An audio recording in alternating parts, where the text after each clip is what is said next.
केंद्रीय मंत्री पीएल वर्मा का कहना है, उत्तर प्रदेश का बजट बेहद प्रभावशाली और गतिशील है। बजट सभी वर्गों के हितों के ध्यान में रखकर पेश किया गया है। केंद्रीय बजट और उत्तर प्रदेश का बजट दोनों अब तक का सबसे बड़ा बजट है।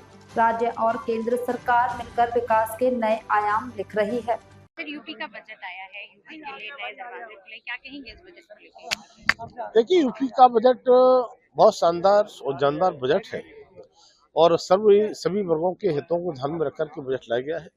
और मैं कह सकता हूँ हमारा केंद्र सरकार का बजट हो, उत्तर प्रदेश सरकार का बजट हो, दोनों ही बजट अब तक के इतिहास के सबसे बड़े बजट हैं। और जिसमें केंद्र की सरकार के बजट में चाहे हमारा निम्न वर्ग हो, चाहे मध्यम वर्ग हो, चाहे अपर क्लास हो, सभी वर्गों को ध्यान में रखते हुए बजट पेश किया गया है। तो मैं कह सकता हूँ कि उत्तर प्रदेश और केंद्र की सरकार, दोनों सरकार, डबल इंजन की सरकार मिलकर के जिस तरह से विकास के नए नए आयाम लिखने का काम हो रहा है, तो ये बजट वास्तव में बहुत समावेशी बजट है और सभी के हितों में।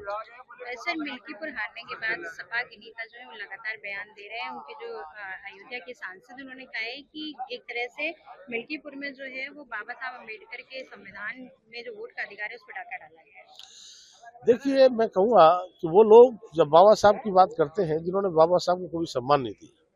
भारतीय जनता पार्टी है जो केवल बाबा साहब का सम्मान करती है और बाबा साहब के जन जन से लेकर के हम लगातार उनके कार्यक्रम बनाने का काम करते हैं। और पंचतीर्थ जो बनाने का काम किया है माननीय प्रधानमंत्री जी ने, जो ये इंडी गठबंधन जो आज बना हुआ है, इनके सहयोग की सरकारों ने कभी सोचा नहीं। तब मैं कहूँगा कि हार के बाद में इस तरह की बौखलाहट इनमें होना स्वाभाविक है, लेकिन मैं इन्हें संदेश देना चाहता हूँ कि हार से सबक सीखें।